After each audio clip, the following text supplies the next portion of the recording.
बिस्मिल्लाहिर्रहमानिर्रहीम। अस्सलाम वालेकुम शागिर्द साथियों मां तव्हांखे लर्निंग मैनेजमेंट सिस्टम में भली थो चवां। दोस्तों पाण अॼु माइक्रोसॉफ्ट एक्सेल जे अंदरि इंसर्ट मेन्यू में चार्ट जे बारे में पढ़ंदासीं त चार्ट्स इंसर्ट कीअं कजनि। शागिर्द साथियों अचो त पाण था सबक़ की तरफ़। दोस्तों मां सभ खां पहिरियां इहा हिकु तव्हांजे लाइ तव्हांजी सहूलियत जे लाइ शीट ठाहे रखी आहे त जीअं तव्हांखे हिन ते चार्ट अप्लाई करणु सेखारियां। सभ खां पहिरियां मां नेम ॾिनो आहे कि मुख़्तलिफ़ नाला लिखिया आहिनि, हुन खां पोइ मां सब्जेक्ट्स लिखिया आहिनि, उन्हनि जूं खयल मार्कूं लिखियूं आहिनि। त हिननि सब्जेक्ट्स में हेतिरे मार्कूं लिखियूं आहिनि। हाणे हिननि खे असां चार्ट जी मदद सां मैच कंदासीं। सभ खां पहिरियां मां सिलेक्ट करे इंसर्ट मेन्यू में वञी करे चार्ट जो ऑप्शन मौजूदु आहे त मां हीअ हिकु चार्ट सिलेक्ट थो कयां खणा थो। जॾहिं मां चार्ट खे सिलेक्ट कयो त हीअ चार्ट असांजे साम्हूं ज़ाहिर थी वियो आहे। अचो हिन चार्ट खे सम्झूं त हीअ चार्ट कीअं आहे, छा पियो चवे। हीअ हर ॿार जो नालो लिखियलु आहे ऐं साइड में टोटल मार्क ॿुधाए पियो 10 जे हिसाब सां 0 खां 10 ताईं, 10 खां 20, 30, 40, 30 खां 40 खां 50, 60 खां 70, 70 खां 80, 80 खां 90 जो डिस्टेंस मार्कुनि जो ॿुधाए पियो ऐं हेठां ई ॿारनि जा नाला शायदि स्टूडेंट्स जा ॿुधाए पियो।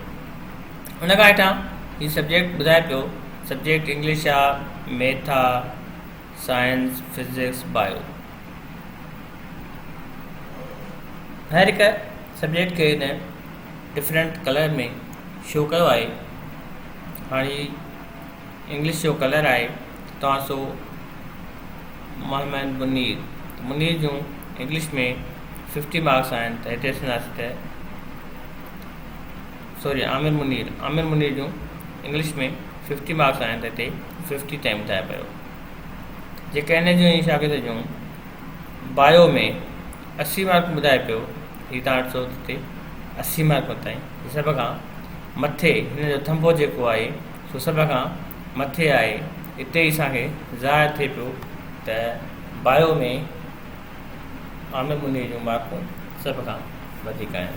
मतिलबु चार्ट जी सूरत में जॾहिं पाण क्रिकेट वग़ैरह ॾिसंदा आहियूं त क्रिकेट में बि ईअं ई चार्ट जी सूरत में असांखे ॾेखारियो वेंदो आहे त हिन ओवर में हेतिरियूं मार्कूं स्कोर थियो आहे।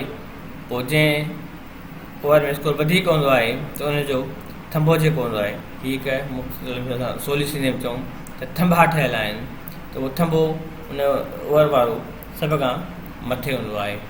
ईअं ई चार्ट जा मुख़्तलिफ़ क़िस्म हूंदा आहिनि। हीअ चार्ट जी डिज़ाइनिंग आहे, तव्हां ॾिसो मां हिन चेंज पियो कयां। तव्हांखे जहिड़ी डिज़ाइनिंग पसंदि अचे अहिड़ी डिज़ाइनिंग तहत तव्हां हिनखे रखी सघो था। उन खां पोइ फॉर्मेटिंग आहे। फॉर्मेटिंग सेम फॉर्मेटिंग आहे जेका पाण पोइ हिते इंग्लिश में जी पिक्चर जी फॉर्मेटिंग पढ़ी आया आहियूं। साॻी फॉर्मेटिंग आहे। तव्हां पिक्चर जा फॉर्मेटिंग खे रिपीट कंदा त उहा ई फॉर्मेटिंग तव्हांखे हिन में बि नज़र ईंदी ऐं हिते बि अप्लाई करे सघो था। हिते तव्हां ॾिसो हीअ वरी स्टाइल ॿियो आहे। हर हिकु मतिलबु हीअ मुख़्तलिफ़ चार्ट जा स्टाइल आहिनि। हेठां लिखियलु आहे चार्ट स्टाइल। पोइ तव्हां जेको बि स्टाइल जा सिलेक्ट कयो त उहो सिलेक्ट करे सघो था। शागिर्द साथियों अॼु के सबक़ में तव्हां एक्सेल जे अंदरि चार्ट जे बारे में पढ़ियो। हाणे पाण अॻिते मिलंदासीं कंहिं ॿी नई सबक़ सां।